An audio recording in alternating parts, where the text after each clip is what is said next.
estou muito satisfeito, primeiramente com Deus, né? E depois com a minha professora, que ela reparte a memória dela com a gente.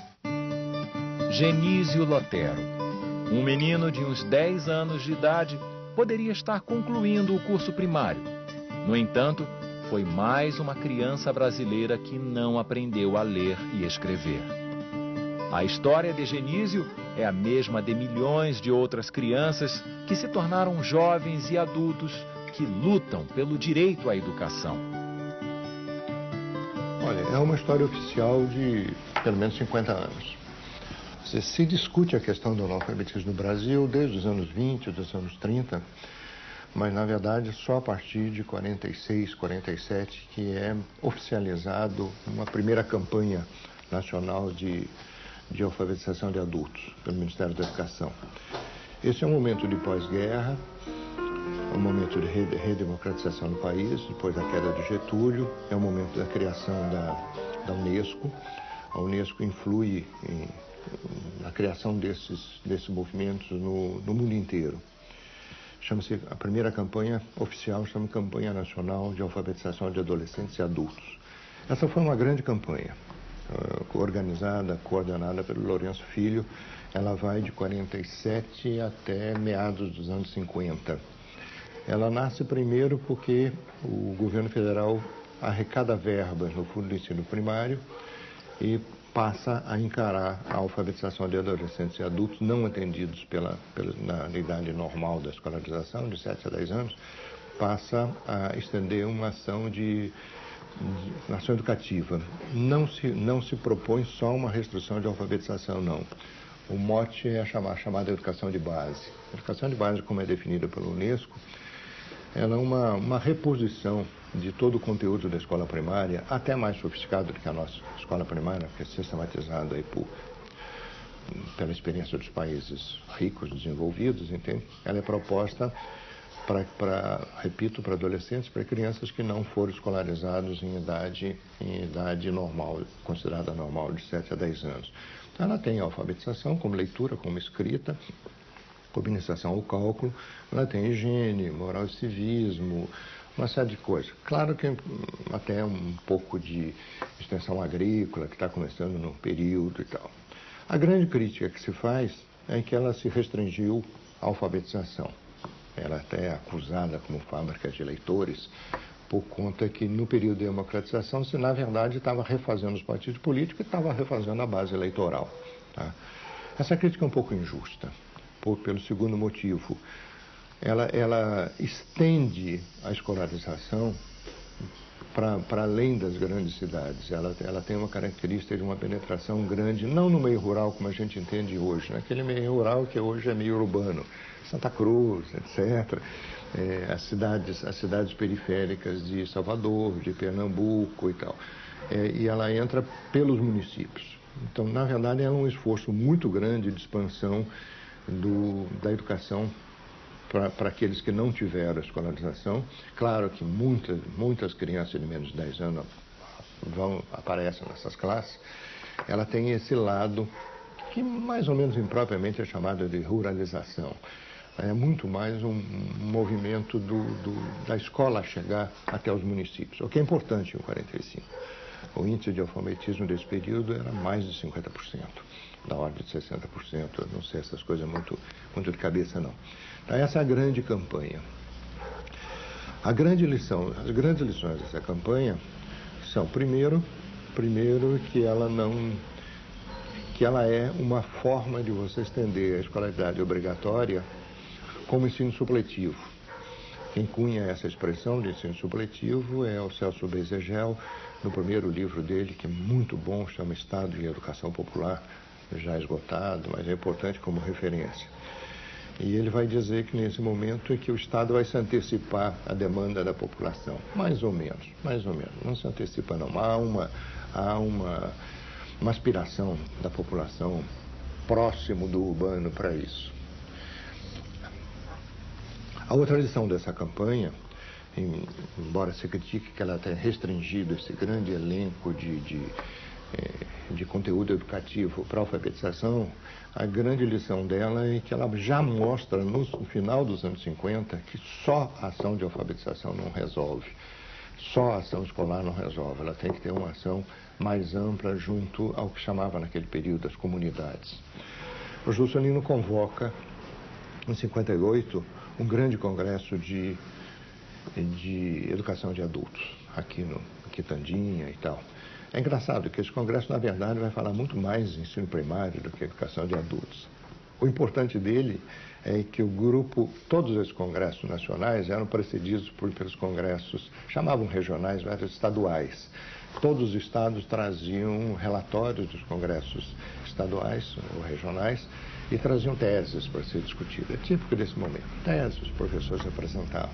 Em 58 aparece um relatório esplendoroso do Grupo de Pernambuco, relatado por Paulo Freire, dizendo que o problema não era o analfabetismo e que alfabetizar não era a solução. O problema era a miséria do Nordeste, ou se enfrentava a miséria do Nordeste, ou então a alfabetização era a mesma coisa que tentar enxugar o mar. Tá? Esse momento é um momento de virada, porque você tem, dentro da discussão de educação no Brasil, já a necessidade de a educação estar voltada para o desenvolvimento, aquele forte desenvolvimentismo do Juscelino, e está voltado muito para a formação da consciência do povo brasileiro, particularmente a população mais pobre, de participar do esforço do desenvolvimento. Bom, o que acontece aí? Há uma certa parada, o Ministério da Educação questiona um pouco, o grupo mais ligado a Anísio Teixeira, Roberto Moreira, questiona um pouco essa linha da alfabetização em massa. É engraçado que não vem bem pela fala do Paulo Freire, não. Vem um pouco por análise das campanhas.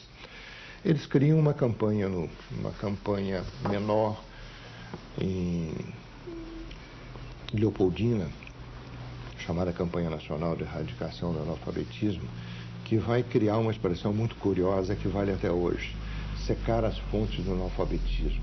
Eles pegam um município importante, por ser um município de transição para cidade grande. Leopoldina, só por coincidência, é a terra do ministro, mas tem outros lugares, tem Santarém no Pará e tal. Pegam algumas cidades dessas, eles tentam reestruturar inteiramente o sistema de ensino elementar, tá? Hoje de ensino fundamental. Totalmente. De pegar, digamos, crianças de efetivamente 7 a 10 anos e botar na escola regular. As crianças adolescentes de até 14 anos botar numa classe de emergência. Os adultos numa classe noturna.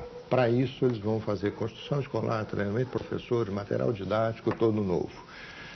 Então, essa é a grande fase das propostas do Estado, através do Ministério da Educação, no momento da segunda campanha, também com o Ministério da Agricultura e o Ministério da Saúde, a grande intervenção do Estado nesse período dos anos 50.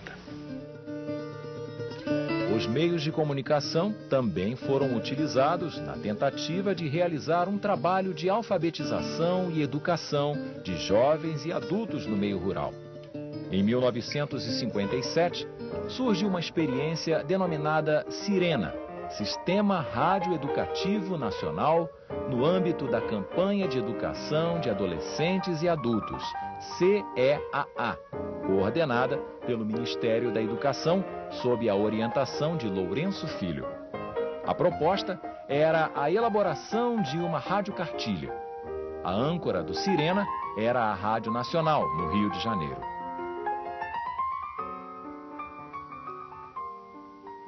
Ninguém começa lendo a palavra, porque antes da palavra o que a gente tem para ler à disposição da gente é o mundo.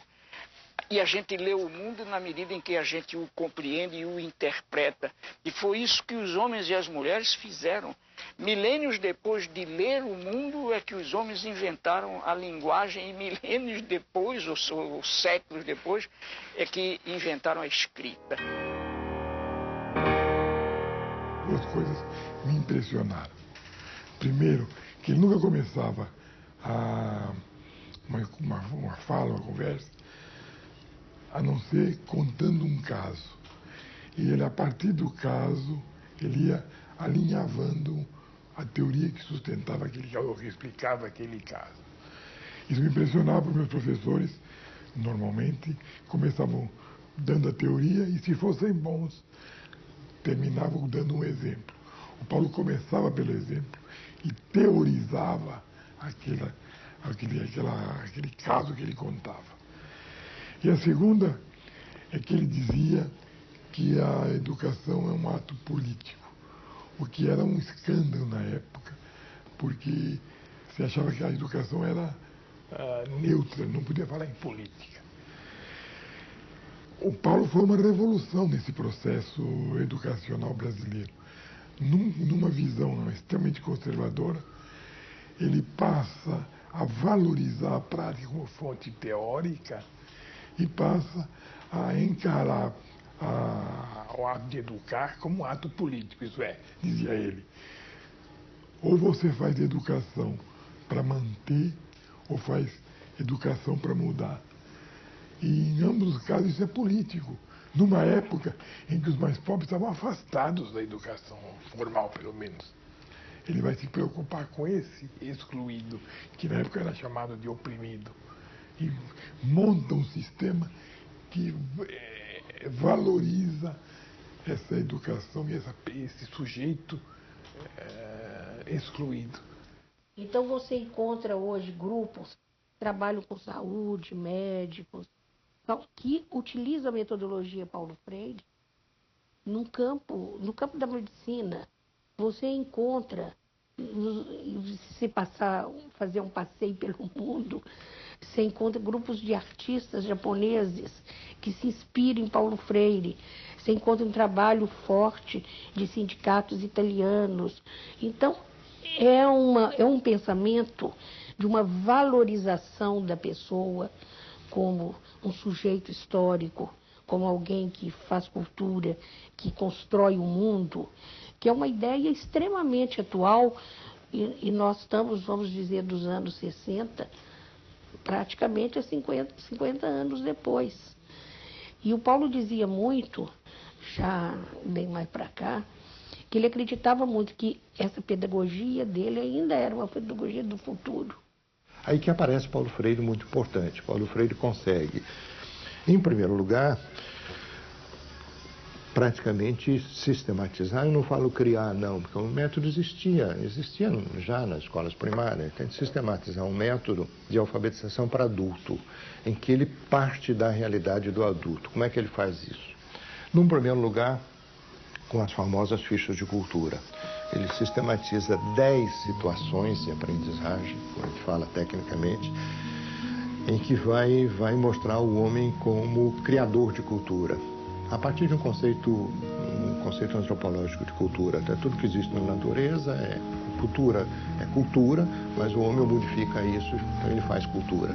Então, você fazer sapato tem o mesmo valor do que você faz um livro. Então, essas fichas são fenomenais. Carlos Brandão, que é um dos grandes autores que a gente tem aí, trabalhou conosco no MEB nesse período, e disse, olha, se o Paulo só tivesse inventado essas fichas de cultura, já teria inventado um ovo de Colombo, que na verdade elas são fabulosas.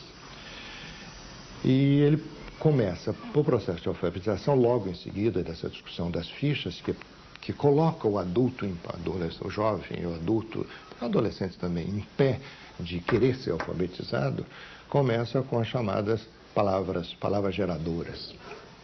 Pega palavras, faz um levantamento do universo vocabular, basicamente um levantamento das frases que a população fala, escolhe dentro disso 15, 16, acaba ficando 16 palavras, que são palavras fortes, do tipo tijolo, porque puxa toda a questão da moradia, da construção da casa, salário, bicicleta, se é um meio de transporte. Então, faz um conjunto de 16 palavras que geram um processo de um sistema de alfabetização.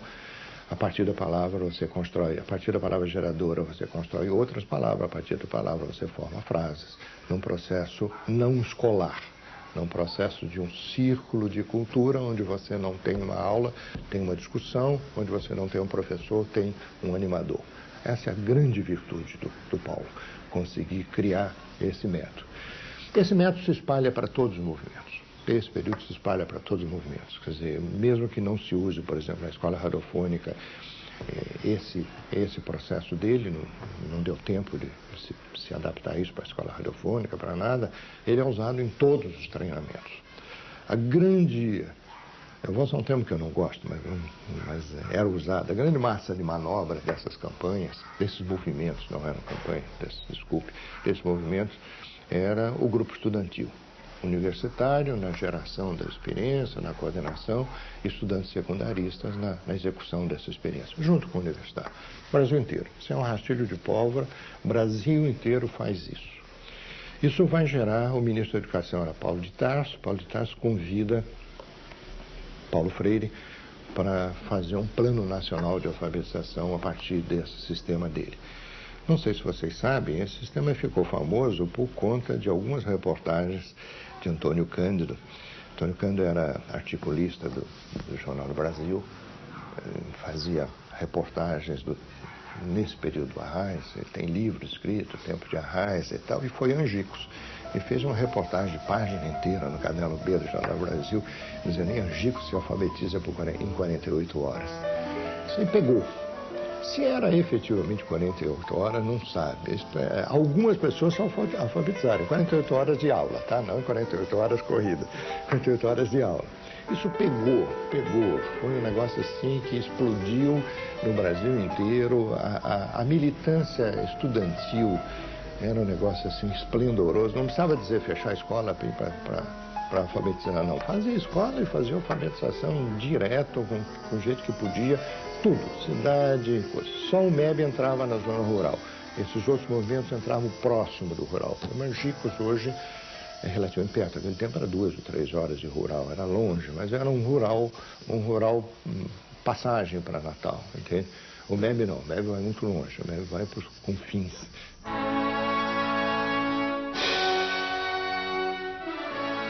O país passa por intensas transformações políticas e econômicas. A mudança da capital é um marco dessa época. Nas cidades, ganham força os movimentos voltados para a alfabetização de adultos. Nas zonas rurais, o Movimento de Educação de Base, MEB, uma parceria do Estado com a Igreja Católica, assume um compromisso com a educação e a cultura do homem do campo. O MEB se fortalece com a participação da JUC, Juventude Universitária Católica, e com a adesão dos sindicatos rurais. Uma pedagogia totalmente voltada para a realidade e a cultura do povo. Essas foram as raízes do MCP, Movimento de Cultura Popular, criado em 1958. Uma das experiências mais significativas dessa época foi De Pé no Chão Também Se Aprende a Ler, coordenado por Moacir de Góes, em Natal, no Rio Grande do Norte. A prioridade 1 é educação, é escola, é erradicação do analfabetismo. Já o Maranhão vai para a prefeitura, assume o prefeito, eu vou para a Secretaria de Educação, e aí se cria aquele momento de que você tem um encontro de uma educação acadêmica, que é perfilada pela Secretaria de Educação, e a proposta de educação do movimento popular. E esta combinação não é excludente, é entendida como uma soma de duas vertentes, e a campanha de Pé no Chão Também Se Aprende a Ler surge disso. Há um equilíbrio entre o espontaneísmo do movimento dos comitês nacionalistas, o espontaneísmo é equilibrado pela instituição, que é a Secretaria Municipal de Educação. Então, aqueles dois rios, aqueles dois afluentes, eles se encontram e caminham juntos para fazer a campanha de Pé no Chão. Você aí vai ver as fotos que eu passei dos acampamentos escolares. Como é que surgiu isso? De uma discussão no Movimento Nacionalista das Rocas, que me chamou, a eleição foi em outubro, em fevereiro eles me chamaram para prestar contas. Cadê a erradicação do analfabetismo? Aí eu disse, olha, as escolinhas estão aumentando em números, assim, mas a rede municipal, a prefeitura não tem dinheiro para fazer. Da discussão toda, surgiu lá 40 homens e mulheres na sala. Aí veio a proposta, se não tem escola de alvenaria, então faça a escola de palha de coqueiro. Votaram a proposta foi aprovada, Eu levei a proposta do prefeito, o prefeito aprovou a proposta, e aí nós temos que fazer o quê? Preparar os professores. Você vê, o espaço físico foi definido pelo movimento popular, o espaço físico da escola. Mas a escola não é só o seu espaço físico, ela também, dizia Anísio Teixeira, a escola são os seus professores. Natal tinha uma escola normal há 50 anos. Então era preciso fazer o quê? Preparar os recursos humanos. Daí foram formados os cursos de emergência e um centro de formação de professores, né? Então, o material humano, o contingente humano, a mão de obra, foi preparada pela academia, pelo pensamento acadêmico. Agora, nos círculos de pais e professores, onde você encontra as duas vertentes, o pensamento acadêmico e o movimento popular, nesse círculo de pais e professores, eles se transformam num ambiente que extrapola da escola. Porque a escola é um momento de convergências. Pelo menos teoricamente deve ser. A sociedade civil deve estar dentro da escola, assim como a responsabilidade do Estado também deve estar dentro da escola. Isso criam-se arenas diversificadas, não é? Você tem, por exemplo, vou voltar a situar pé no chão. Você tem um determinado momento que o artista popular Chico Santeiro, que produziu aquele Cristo que está ali, não é?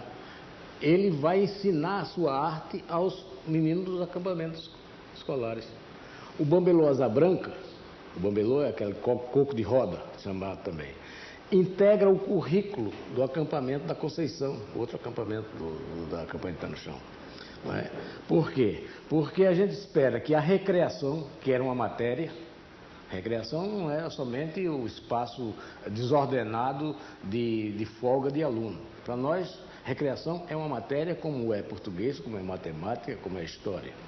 Então, na recreação, são os autos populares e folclóricos que são mostrados aos alunos. Aquilo ali espera-se que seja uma porta de entrada do povo para a sua cultura popular. Por isso é que nós estivemos tão próximos desses cantos, danças e coreografias populares, não é? Que passam de geração a geração. O boi-calemba, os congos, o fandango, a chegança, o coco de roda, também chamado de bambelô, tudo isso estava incorporado. Por isso é que são as arenas diversificadas. Luta-se política para trazer água e luz para o bairro, preserva-se a cultura popular através de uma disciplina chamada recreação e ensina-se a ler, escrever e contar, dentro da campanha de erradicação do analfabetismo. E mais, superada essa fase de alfabetização, inicia-se a escola fundamental, que Pé no Chão teve classes de 1ª a 4ª série. E mais, com a campanha de Pé no Chão também se aprendeu uma profissão, iniciou os alunos no trabalho. Eram os cursos profissionalizantes ao nível apenas de iniciação, não era nível técnico, apenas de iniciação ao trabalho. Quando chamaram Pé no Chão de escola ecológica, você vai ver aquela foto, é porque o conjunto arquitetônico do acampamento, por exemplo, ele está integrado à paisagem, ele não agride a paisagem. E isso nos anos 60, olha, hoje os movimentos ecológicos, que são a grande plataforma de hoje, já se discutia nos anos 60, a escola ecológica. Não é? Quando se construiu o primeiro acampamento, que foi o acampamento das Rocas, os operários da prefeitura ficaram num impasse porque não sabiam fazer a virada da palha. O que é isso, a virada da palha? A virada da palha, lá em cima tem que ficar a palha virada para poder correr a água da chuva, porque senão a água da chuva não corre. Quem é que vai ensinar isso? Já o Maranhão vai, chama os seus amigos pescadores do canto do mangue, e os pescadores que habitavam esse tipo de casa, os pescadores ensinam aos operários da prefeitura uma tecnologia que eles não conheciam mais, uma tecnologia que estava superada, que só trabalhava com telha. Trabalhar com palha é preciso ser ensinado. Olha aí o momento em que a cultura popular, a virada da palha, se associa a uma proposta de um Estado da segunda metade do século XX, que já não sabia mais trabalhar com isso. Mas isso é que vai dar característica à proposta de erradicação do analfabetismo do Natal. Intelectuais e estudantes, muitos oriundos da chamada classe média, pensavam as ações de cultura como um instrumento de formação de consciência política. Teatro, cinema, música, poesia. Uma arte engajada, comprometida com a transformação social. É a experiência do CPC, Centro de Cultura Popular da UNE. Nomes como Ferreira Goulart na poesia, Eduardo Coutinho e Cacá Diegues no cinema, e Guarnieri e Augusto Boal no teatro, projetam-se nesse contexto. Olha, o CPC foi um movimento que surgiu num momento de desenvolvimento muito grande da ideia de nacionalismo, que era tão vaga como nação. Nação somos todos nós, são os ricos e os pobres, explorados e exploradores, né? Então surgiu o que? O desenvolvimentismo. Antes, né, tinha surgido o teatro de arena, a bossa nova e tudo. E a bossa nova, o cinema novo, a arquitetura nova, Brasília, tudo isso. E o CPC surgiu nesse movimento de querer a gente achar a nossa identidade, né? Então o CPC foi uma junção entre uma parte do Teatro de Arena de São Paulo e um grupo de intelectuais daqui do Rio de Janeiro, como Ferreira Goulart e vários outros, que se resolveram juntar para fazer um centro que denunciasse as coisas que estavam sendo erradas, denunciasse o imperialismo, denunciasse a exploração dos trabalhadores e tudo mais, mas que ao mesmo tempo tivesse mais do que isso também, né? Que fosse então um difusor da chamada cultura, né? Quer dizer, da poesia, de tudo isso, né? Então o movimento foi se alastrando quando teve o apoio da União dos Estudantes da UNE, né, Nacional dos Estudantes. Então aí ela explodiu no Brasil inteiro. Eu não sei quantos, mas eu calculo que milhares de CPCs foram aparecendo por toda parte. Eu participei com uma certa frequência do começo do CPC aqui no Rio e também com maior frequência do Sindicato dos Metalúrgicos de Santo André, como diretor do Seminário de Dramaturgia, porque a gente queria que todo mundo escrevesse peças sobre a realidade deles, né? Na verdade, quer dizer, quem originou tudo isso foi o movimento de cultura popular do Recife, que era um movimento enorme, né, de muita gente, mas que estava associado também ao começo do método do Paulo Freire. Quer dizer, a ideia do Paulo Freire estava dentro do movimento de cultura popular do Recife, né, do Pernambuco, né? E isso, quando uma coisa dá certo, quando uma coisa é boa, ela tende a explodir em outros lugares e jogar sementes em outros lugares. A origem foi lá, mas as características específicas do CPC daqui eram daqui mesmo, eram específicas daqui. 1964. Um duro golpe atinge os movimentos sociais.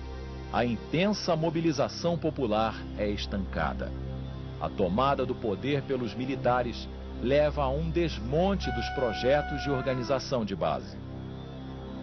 Faz mais de 25 anos. Tá? Eu comecei porque eu morava no município de Nova Iguaçu e umas 3 ou 4 senhoras eu dava aula para as crianças e elas foram me procurar pedindo ajuda porque elas precisavam de tirar documentos, tá? E não sabiam nem assinar o nome.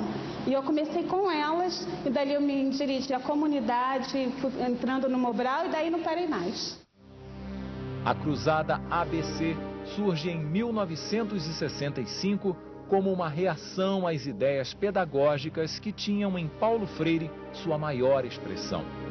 Esse movimento conservador, apoiado pelo governo americano, recebe o aval das Forças Armadas Brasileiras.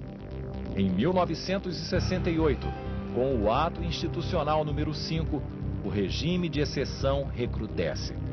E nesse cenário surge o Mobral.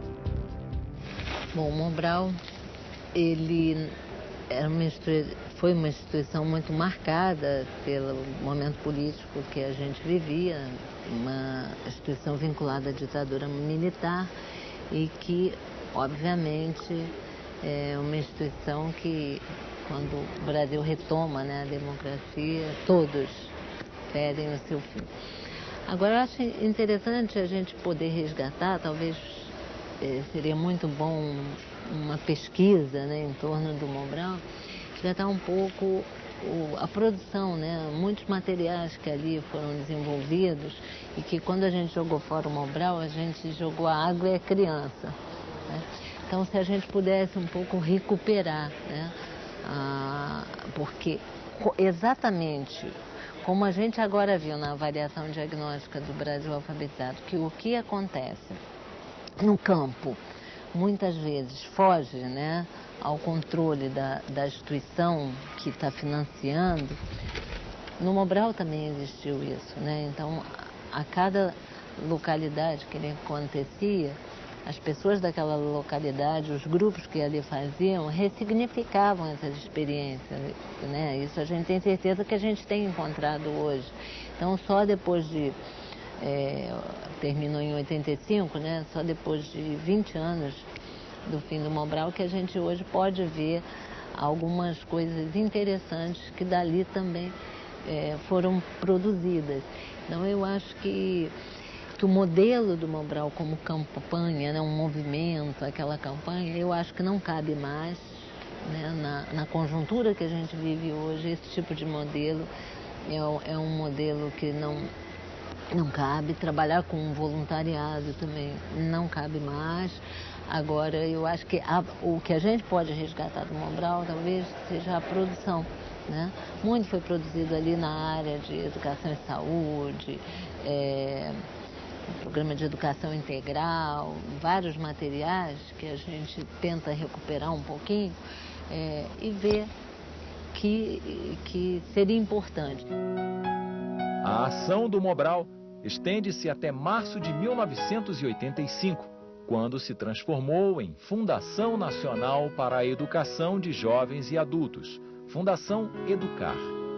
Nesta época, o discurso oficial apontava para uma retomada de projetos de transformação social. A falta de verbas, a descontinuidade dos programas provocada por mudanças sucessivas de ministros e, principalmente, a distância entre o discurso político e a prática fizeram com que a Educar não realizasse a transformação anunciada.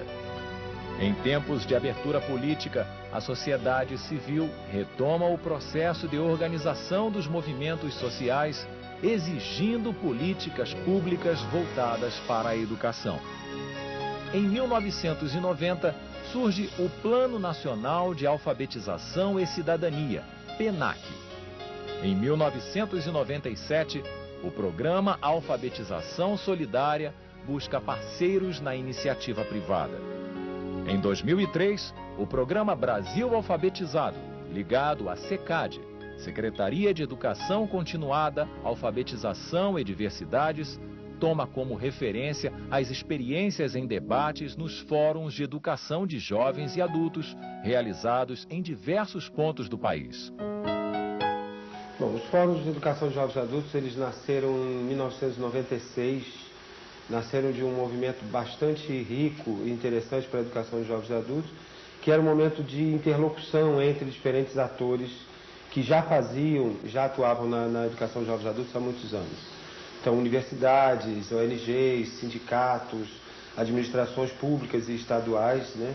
O Sistema S, o SESI, o SESC, que já vinham fazendo trabalhos no campo da educação de jovens e adultos, mas que não se comunicavam. Então, em 96, começa a haver um movimento muito interessante de interlocução entre esses diferentes atores e surge, então, o primeiro fórum, que foi o Fórum do Rio de Janeiro, em 1996.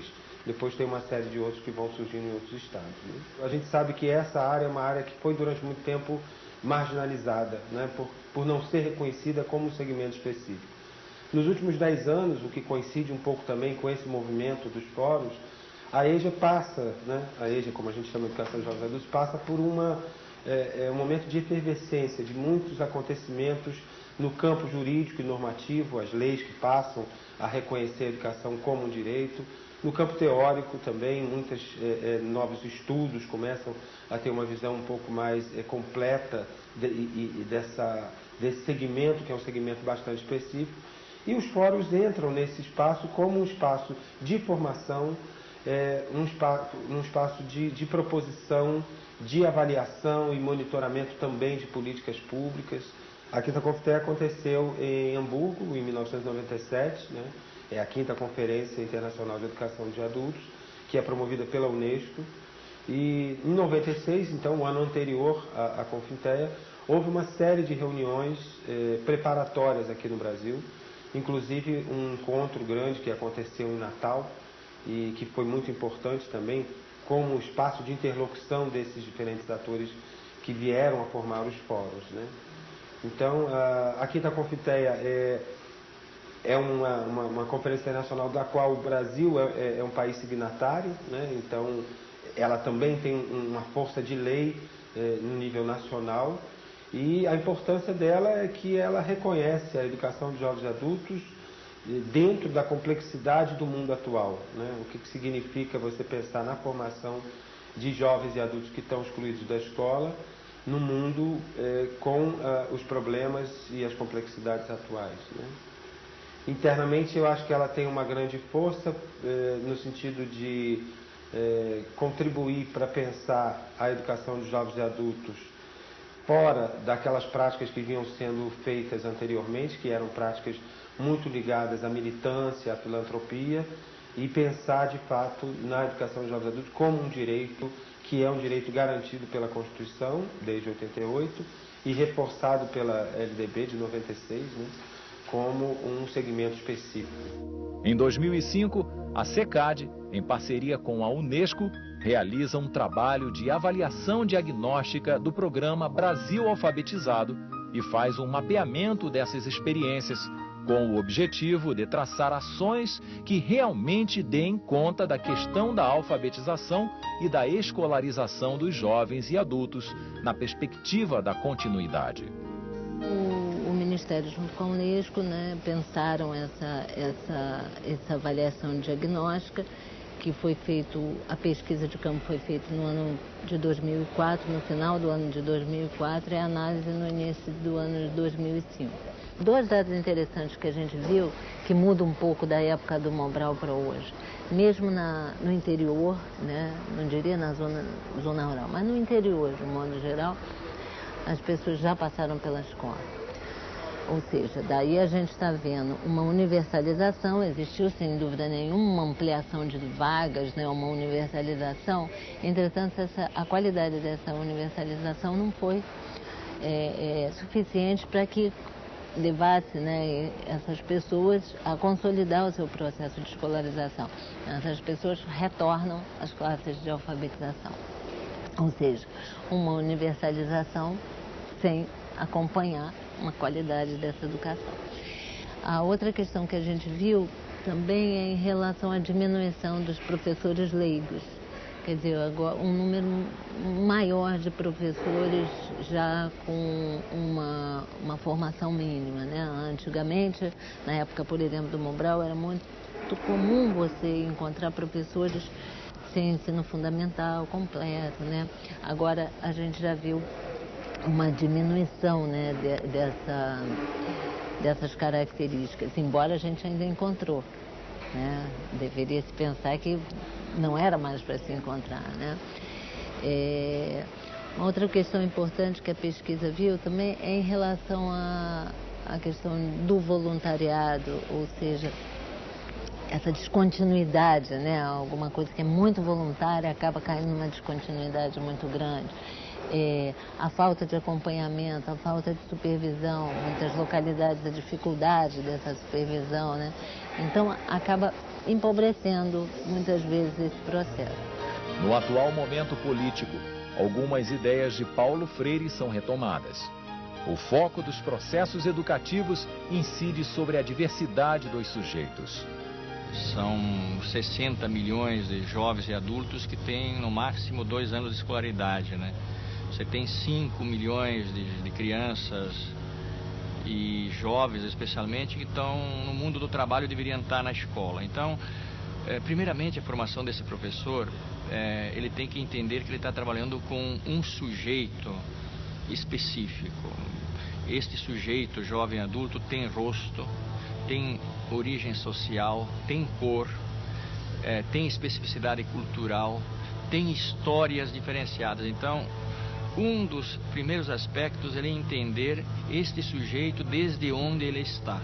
Nós não podemos ter uma fórmula geral, mas sim ir dando ao professor a capacidade, como dizia Paulo Freire, de ler a realidade onde ele está inserido e ajudar o aluno a ler a realidade onde está inserido. A escola é um ponto de contato, mas pensando bem, a comunidade, o professor, os alunos, os pais dos alunos, as pessoas competentes na direção desse trabalho têm que ter uma consciência de respeitar os trabalhos que acontecem naquelas comunidades. Bom, os sujeitos da EJA, hoje a gente diria que é uma diversidade muito grande. Para vocês terem uma ideia, se a gente for pensar a EJA até o ensino médio, né, a gente tem no Brasil aí uma demanda de quase 70 milhões de pessoas. Hoje, se a gente falar de sujeitos da EJA, a gente pode estar pensando nos trabalhadores, no grupo das mulheres, na população indígena, né, nos portadores de necessidades especiais, na população prisional, que é muito importante também, tem uma atuação nesse campo, na educação no campo, a população do campo, a população ribeirinha, povos da floresta, ou seja, você tem uma diversidade imensa, né? A questão de gênero, de raça, etnia, ou seja, uma população imensa que faz parte hoje do que a gente chamaria dos sujeitos, né, da EJA. A gente tem que estar sempre em busca de melhoria para a nossa vida, porque lá fora, quando eu sair daqui, eu sei que vou depender do estudo, vou ter que estar preparado para o mercado e até mesmo para me comunicar melhor com as pessoas. Ele fica recluso e ele deixa de perceber informações que no dia a dia você tem. Você andando de ônibus, de metrô, você recebe informações que ajudam na sua comunicação, na sua leitura. E eles aqui não têm informação visual. Então eu tento trabalhar com eles a questão visual, a questão da leitura, o livro, para que eles possam não deixar de ter contato com a linguagem. São alunos jovens e adultos a partir de 15 anos, e aí não tem um limite, né, da 70 anos na sala de aula. Você tem uma característica muito forte da presença, né, de mulheres, que também é uma especificidade bastante importante e relevante para você pensar, né, o que trabalhar, né, nesse espaço, quais são as questões específicas que você tem nesse espaço. Então, o público jovem, feminino, mulheres. Eu tive vontade de estudar porque eu tenho uma filha e vi que ela estava precisando de ajuda e eu não estava em condições de ajudar porque eu não sabia. Aí eu voltei com a maior garra e também porque minha profissão exige que eu tenho que saber ler e escrever. Outro público forte são os negros, né? Na verdade, a gente tem uma população brasileira, o negro na população brasileira é praticamente 50%, né? E é essa população que ela acaba ficando à margem, excluída também de todo o processo. Então essa é uma especificidade muito forte que tem que ser trabalhada. Como trabalhar com uma pessoa de 70 anos que quer ser alfabetizada, que é negra e que está ali, mas está dizendo, eu não sei, eu não vou conseguir. Olha que desafio nos coloca, tá? E que muitas vezes o próprio educador e educadora profissional também diz, eu também não sei. Diz com ele mesmo, né? Como é que eu vou dar conta disso? Não tem saída. Pesquisando, fazendo centro de estudos, discutindo com seus parceiros. Não tem outro caminho para nós, educadores, descobrirmos caminhos e possibilidades se não for por essa dimensão. Agora, o que nos chama atenção muito a questão da juvenilização na EJA, né? Chamada, né? Juventude na EJA. E essa juventude está sendo trazida muito pela questão da escola regular não estar absorvendo essa garotada, né? Ou seja, você tem uma dificuldade muito grande de entender a juventude, compreender quem são esses jovens, né? Não vê-los apenas como problema, né? Porque a juventude é vista, foi construído, né, um discurso que a juventude é vista como problema. Eu quero continuar meus estudos, terminar, fazer um curso. Eu tenho vontade de aprender tudo, entendeu? Não, eu vou continuar porque a gente hoje não pode pensar pequeno, né? A gente tem que pensar grande. E se eu for ficar pensando pequenininho, não posso pensar, pô, vou ficar ali, vou morrer ali, não, porque a gente tem um objetivo de vida e esse objetivo é só crescer. Só que hoje, quando a gente pensa uma alfabetização voltada para as práticas sociais desse sujeito, onde a gente acredita que essa alfabetização só se consolida se ela for útil à vida desse sujeito. Qual é a dificuldade? A dificuldade é você conceber um material que não seja aprisionante, um material que não seja uma coisa fechada. E a gente precisa ter um material que reflita, que seja aquilo que esse sujeito precisa para ler, para usar na sua vida diária, quer dizer, que reflita as suas práticas sociais. Como é que você vai fazer um material, já que as práticas sociais são dinâmicas, são variadas, dependendo da região do Brasil? Então, acho que o grande desafio do material didático é a adequação dele à alfabetização que você está fazendo. Se você está pensando numa alfabetização também que não está presa a nada, mas que é um estudo da representação da linguagem para esse sujeito, quer dizer, cada um representa de um jeito, a gente começa a ter problema na formulação desse material. Toda vez que a gente tentou fazer um material, a gente fez um material muito fechado. Então, eu acho que a gente precisa ter como possibilidade coletâneas de textos da vida desse sujeito, coletânea de causos contados por eles, coletâneas de textos coletivos que eles façam durante a alfabetização, isso sirva para outras turmas. Eu só vejo material nessa perspectiva, quer dizer, quando a gente junta tudo aquilo que é significativo na vida desse aluno, como um material de leitura, tudo o que ele precisa ler, tudo que ele precisa, os textos que ele precisa se relacionar, interagir. Quando você consegue fazer algumas coletâneas desses textos, ou que não esteja arrumado como um livro, porque a gente, quando pensa em material, a gente pensa um livro encadernado, uma brochura, né? E, na verdade, não precisa ser assim, quer dizer, a gente precisa repensar esse material trazendo esses diversos textos da vida dessas pessoas. O primeiro desafio, então, é que nós temos que focalizar os sujeitos e a sua especificidade, etc. A segunda, evidentemente, que é uma questão de método também, de concepção e método. Então, eu estava dando inicialmente a concepção.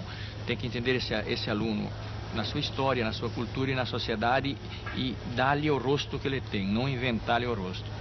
Em cima disso, então, nós temos que ter o método que parta desta realidade. Pode partir até de um senso comum, do preconceito, do erro, mas tem que partir deste universo de alguém que tem conhecimento. Mudou muita coisa, porque quando eu entrei no Mobral, assim, nos processos de educação que eu já passei por vários grupos, era realmente a metodologia, nós seguimos a metodologia infantil, entendeu? Era aquela história do boi baba, isso não interessa ao adulto, havia muita evasão, porque isso ali não interessava, não estava na realidade dele. Então, depois de muitas capacitações, muitos encontros, muita troca de experiência, muita vivência mesmo na sala de aula, eu fui entender que eu precisava respeitar esse aluno, que ele não era uma criança, que ele tem vivência, que ele tem saber, que ele tem cultura e que o método de ensino para ele tem que ser diferenciado. E qual é o legado dessa história na concepção de uma educação de jovens e adultos comprometida com a real possibilidade de se continuar aprendendo por toda a vida? Eu acho que nós temos N propostas, falta talvez ao Brasil hoje uma articulação dessas propostas e um diálogo para formar, digamos, um plano e uma proposta nacional que articule isso sem perder as especificidades. Eu espero aprender, não tudo, porque é muitas coisas na escola, mas eu quero aprender um pouco mais do que eu sei. Para ler eu não erro não, agora para escrever a gente põe alguma letra a mais, alguma a menos, mas isso daqui até o fim do ano está tudo recuperado, se Deus quiser. Eu fico bem satisfeito de saber um dia que eu conheci uma poesia do Manuel Bandeira. Eu nunca tinha... Porque sempre quem mora no interior não conhece nada, só cana, banana e chá. Uma das principais questões para mim, quer dizer, pensar a educação de jovens e adultos é você pensar nesse sujeito, né, nesse aluno. E por outro lado também o professor, né? Quem é esse professor que normalmente está atuando na educação de jovens e adultos?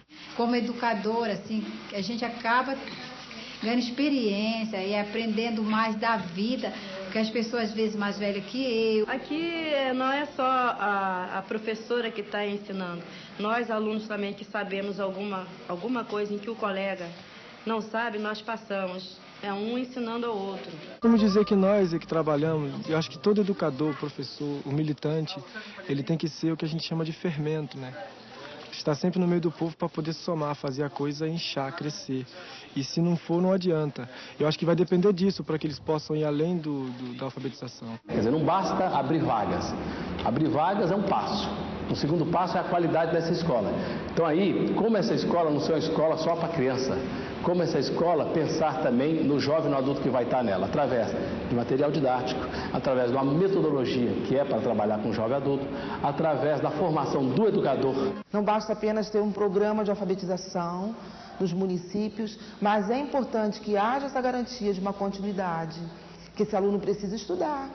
Você trouxe à tona os sonhos que ele tinha no passado. Então agora é preciso que se garanta assim essa continuidade. As escolas estejam preparadas para isso. O que eu quero é isso, continuar, né? Não sei se continuar em primeira série, ou segunda, ou terceira, mas continuar. Até quanto der. Você tem que estar o tempo todo ligado aos anseios deles, ver, né, assim, o que realmente eles querem aprender naquele momento, porque eles têm muita vontade de aprender. Tem pressa, e ao mesmo tempo que tem pressa, eles têm medo. Então você tem que tentar trabalhar esse medo que eles têm, fazer eles superarem esse medo e realmente saberem que são capazes de aprender. Estavam com vergonha, né, às vezes, entrar numa repartição pública e resolver que tudo quem tem que resolver sou eu mesmo, né? Entrar na prefeitura, resolver um papel, chegar até na escola mesmo, problema das crianças. Então eu falei, não, tem que ser agora. E quando bati na hora de arrumar um emprego, cadê o estudo?